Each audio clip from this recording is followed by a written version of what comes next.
नमस्कार. विशेषच्या या भागामध्ये आपल्या सगळ्यांचं स्वागत. मी प्रसाद काथे. भारताच्या विरोधात आणि पाकिस्तानच्या समर्थनात उभं ठाकणं तुर्कीला महागात पडलंय. भारतानं एर्दोगानला दणका दिलाय. भारतीय विमानतळावरून तुर्कीच्या कंपनीची हकालपट्टी झालेली आहे. दुसरीकडे भारतीय पर्यटकही तुर्की आणि अझरबैजान या पाकिस्तानच्या पाठराख्या देशांकडे पाठ फिरवतात. एकूणात काय तर हा नवा भारत आहे हे सिद्ध झालंय. आमच्या वाकड्यात गेलात तर सोडणार नाही हे तुर्कीला भारतानं कृतीतून ठणकावून सांगितलंय.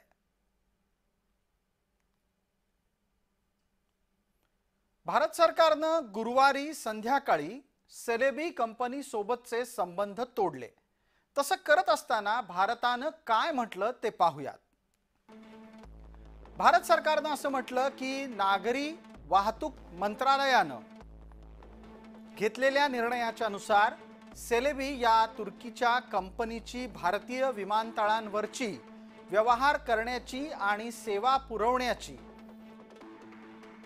अनुमती तात्काळ रद्द केली जात आहे. हा निर्णय देशाच्या सुरक्षिततेचं हित लक्षात घेत झाला आहे.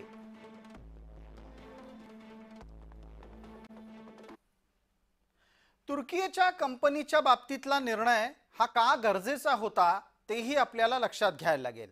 आणि याच जोडीला हे सुद्धा विसरता येणार नाही की या तुर्कीच्या विविध फळफळावळ उत्पादनांवरही व्यापारी विरोध करतात, बहिष्कार टाकतात.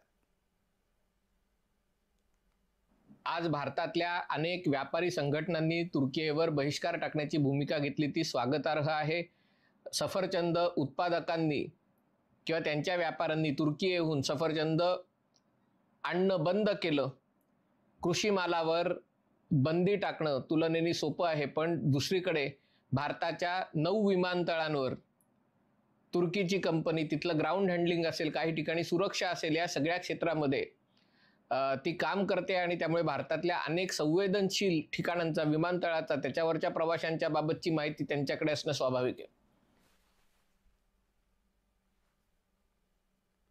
एका बाजूला तुर्कीच्या सेलेबी या कंपनीशी भारत सरकारनं नातं तोडलंय, पण दुसऱ्या बाजूला भारतातली इंडिगो नामक एक खाजगी विमान वाहतूक कंपनी अद्यापही तुर्कीशी व्यापारिक संबंध ठेवू नये. या कंपनीच्या बरोबरच इतरही अनेक तुर्कीचे व्यावसायिक ब्रँड भारतामध्ये धंदा करतायत, भारतातून पैसा कमवतायत, भारतीय बाजारपेठेचा लाभ घेतायत.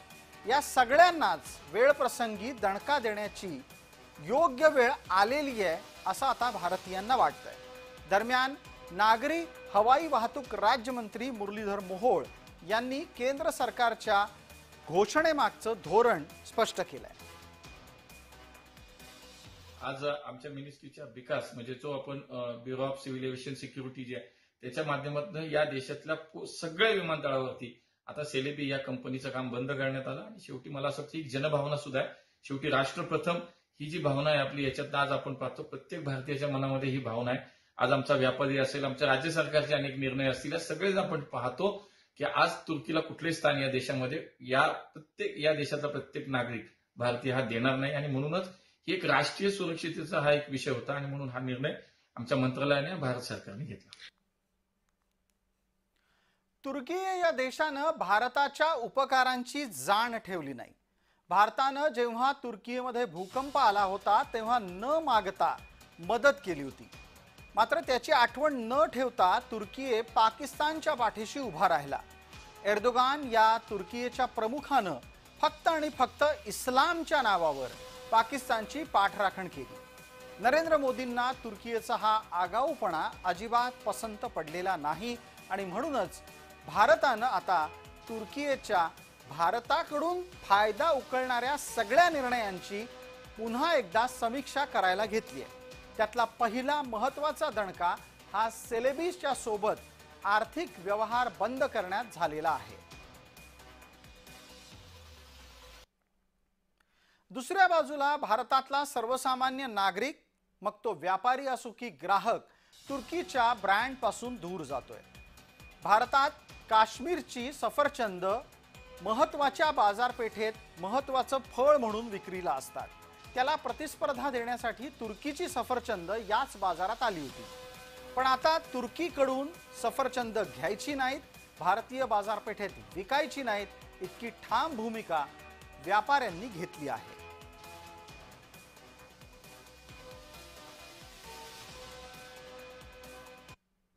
साधारण तुर्कीला आठवड्याला म्हणजे जरी 100 CR प्लस त्यांना लॉस होणार आहे.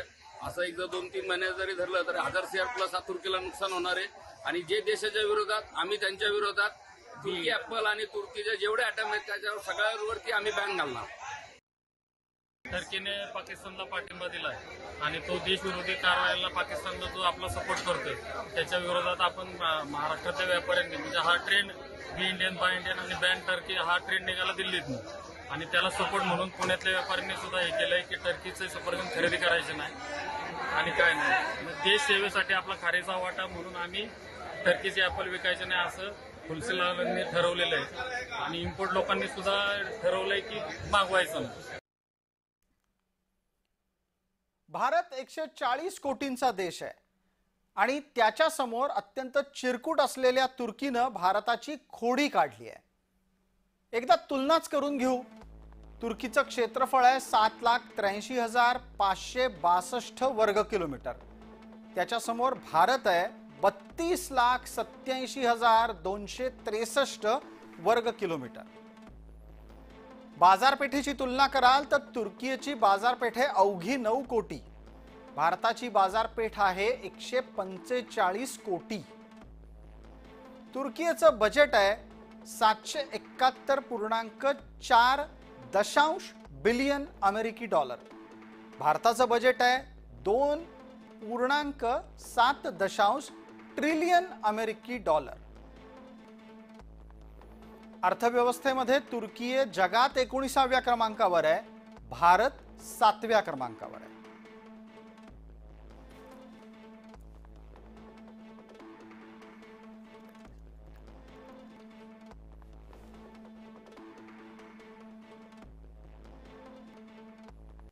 पहिल्यांदा तर नेशन फर्स्ट ही भूमिका ज्या व्यापाऱ्यांनी स्वीकारली त्यांचं मनापासून अभिनंदन करतो. कारण हा केवळ भारतीयांवर हल्ला नव्हता. पहलगामला झालेला हल्ला हा मानवतेवर झालेला हल्ला होता आणि मानवतेच्या हल्लेखोरांना मदत करणाऱ्यांना नाकारणारे आमचे व्यापारी अभिनंदनास पात्र आहेत. त्यांनी काळजी करायची गरज नाही. पाकिस्तानात घुसून पाकिस्तान उद्ध्वस्त करणारा भारत आहे. भारतानं तुर्कीला दणका देताना काय काय आणखी केलं तेही पाहूयात. 2008 पासून तुर्कीच्या सेलेबी कंपनीला कंत्राट देण्यात आलं होतं. या कंत्राटाच्या निमित्तानं T1 T2 ची निर्मिती ही सुद्धा मुंबईमध्ये करण्यात आली. टर्मिनल 1 आणि टर्मिनल 2 असं मुंबई विमानतळावर अस्तित्व नव्या विमानतळाच्या निमित्तानं दिसू लागलं. त्यात 70% विमानतळातलं कामकाज सेलेबी कंपनीकडे होतं. यामध्ये प्रवाशांच्या बॅगा सांभाळणं, त्यांना सेवा पुरवणं अशा गोष्टी सुद्धा तुर्कीची कंपनी करत होती.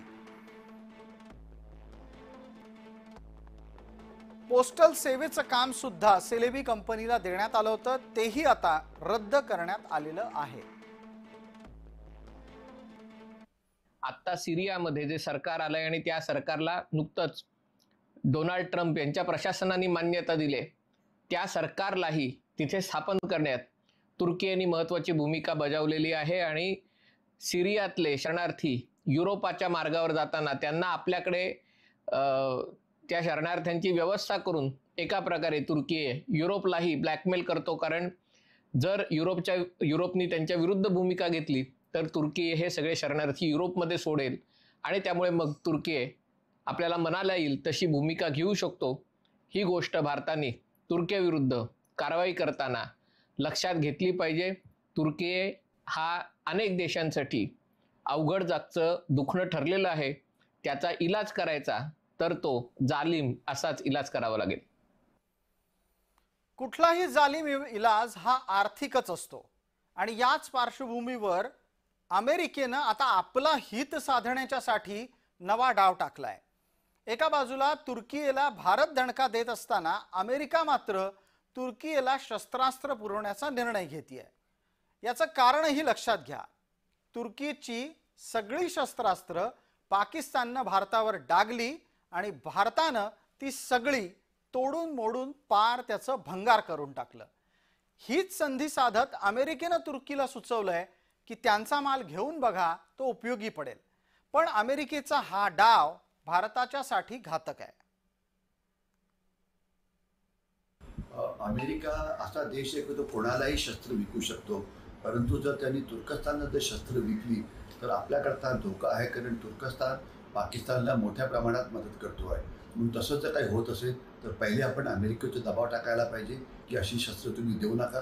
दुसरा दबाव तुम्ही टाकायला पाहिजे जगावरती की युद्धभूमीवरती अशी कुठली शस्त्र जायला नको.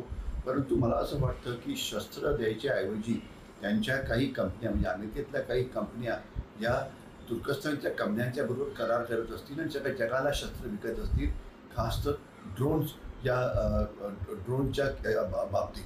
तर म्हणून आपण बरोबर नेमकी माहिती काढायला पाहिजे आणि कुठल्याही प्रकारची शस्त्र किंवा त्यांचे स्पेअर पार्ट जर तुर्कस्तानला अमेरिकेकडनं जात असतील तर आपण ते थांबवलेच पाहिजे, कारण याचा सगळ्याचा फायदा जो आहे हा होईल अर्थातच आपल्या या पाकिस्तानला, आणि तुर्कस्तान त्यांना प्रचंड मदत करतो. पण व्यापार थांबवणं हे म्हणावं तितकं सोपं नसतं, त्याची प्रतिक्रिया येते. पुण्यातल्या व्यापाऱ्यांनी तुर्कस्तानातली सफरचंद घ्यायची नाहीत असा निर्णय घेतला खरा, पण लगोलग त्यांना पाकिस्तानातून धमक्यांचे फोन यायला लागले. पाकिस्तानच्या व्यापाऱ्यांनी भारतातल्या व्यापाऱ्यांना फोन करून त्यांचा निर्णय बदलण्याच्यासाठी दबाव निर्माण केला. पण ऐकतील ते आपले व्यापारी कसले? देशाच्यासाठी त्यांनी हा निर्णय कायम ठेवायचं ठरवलंय आणि याच्याच जोडीला सह पोलीस आयुक्तांची भेट घेऊन धमक्या देणाऱ्यांवर तक्रार करत कारवाई करायची मागणी केली आहे. आज सकाळी मला 9:15 दरम्यान एक अननोन नंबरवरनं 7 मिस कॉल आले. ते व्हॉट्सअप कॉल होते, त्यामुळे काय मला लक्षात नाही आलं. पण नंतर त्याची व्हॉइस रेकॉर्डिंग ऐकलं तर त्याच्यात त्यांनी धमकी दिली होती, म्हणजे मला धमकी दिली होती, हिंदुस्थानींना धमकी दिली होती आणि थोडी गलिच्छ भाषा वापरली होती. मग त्याच्यानंतर मी पण एक रेकॉर्डिंग करून त्याला पाठवलं. मग मी पण त्याला सांगितलं की बाबा मी एकटा नाही, माझ्या मागे 140 कोटी जनता आहे, तुला काय करायचं ते कर म्हणून. एका बाजूला व्यापारी आहेत, दुसऱ्या बाजूला सरकार आहे, तर तिसऱ्या बाजूला पर्यटक आहेत. भारत आणि तुर्कीच्या दरम्यान आतापर्यंत 2024 मध्ये 3,30,000 लोकांनी भेट दिली आहे. 2017च्या तुलनेत आतापर्यंत ही वाढ सुमारे 20% अधिक आहे. भारतीयांचं तुर्कीच्या अर्थव्यवस्थेतलं 3,350 कोटीचं योगदान आहे हे तुर्की विसरता कामा नये. इस्तंबूल, कप्पाडोसिया आणि अंताला इथं भारतीय पर्यटक प्रामुख्यानं भेट देतात. तुर्कीमध्ये 45,000 ते 60,000 अप्रत्यक्ष पर्यटनाच्या नोकऱ्या भारतामुळे तयार होतात. तर अझरबैजानच्या सकल राष्ट्रीय उत्पन्नामध्ये पर्यटनाचा वाटा 8% आहे. 10% रोजगार हा एकट्या पर्यटन क्षेत्रातून रशिया, इराणच्या नंतर भारताच्या पर्यटकांमुळे अझरबैजानला मिळतो. 2005 मध्ये $50 दशलक्ष इतका अझरबैजानला भारतामुळे फायदा झाला पर्यटनातून. 2023 मध्ये $1,435 अब्ज इतकी पर्यटनातून अझरबैजानला उत्पन्नाची कमाई झाली. भारताकडून $201 दशलक्ष उत्पादनांची निर्यात होत असते. भारतानं तेल आयात बंद केलं तर अझरबैजान पार गरीब होऊन जाईल. परंतु आता तर हे लक्षात आलंय की यांचं प्रेम कुठे आहे, काय आहे आणि आपला पैसा हा कुठे जाणार आहे. आणि हे खरं आहे की दोन्ही देशातले संबंध आता जरी तात्पुरते निवडले असले तरी हे कधी सुधारणार नाही. या घटना पुढे भविष्यात नक्कीच होतील आणि ही दोन्ही देश त्यांना मदत केल्याशिवाय राहणार नाही, तसे पुरावे पण सापडलेले आहेत. त्याच्यामुळे आता तरी आमचे लोक थोडेसे बाहेर आहेत, परंतु सगळे जागेवर आल्यानंतर आम्ही याच्यावरती कठोर पावलं उचलणार आहोत आणि काहीही झालं म्हणजे आता काल असं कळालं की ते 2 पावलं मागे आले, परंतु या गोष्टीचा काही परिणाम होणार नाही. आम्ही आमच्या निर्णयावरती ठाम आहोत आणि अनेक अशा गोष्टी आहेत की थोडं आपल्या व्यवसायाच्या माध्यमातून किंवा आपण जे ठरवलं असेल त्याचे परिणाम किंवा त्याचे साईड इफेक्ट्स इतर आपल्या व्यवसाय बंधूंवर होऊ नये म्हणून आम्ही काही गोष्टी आता म्हणजे सावधपणे पावलं उचलतो आहोत. एका बाजूला भारतातले सगळे राष्ट्रभक्त तुर्की आणि अझरबैजान या देशांच्या विरोधामध्ये एकजूट होत आहेत. सर्वसामान्य व्यापारी आपले आर्थिक हितसंबंध बाजूला ठेवून देशासाठी जागा झालाय. पण काँग्रेस आहे की जी कन्फ्यूज आहे. काँग्रेसला समजतच नाहीये की तुर्कीच्या वर बहिष्काराची भूमिका जनतेला हवी असताना पक्षानं काय भूमिका घ्यायची. टर्की बॉयकॉट, टर्की के बाइकाट पे सर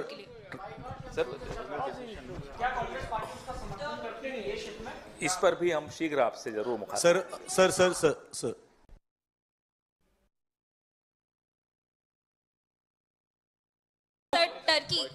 टर्की बॉयकॉट, टर्की के बाइकाट पे सर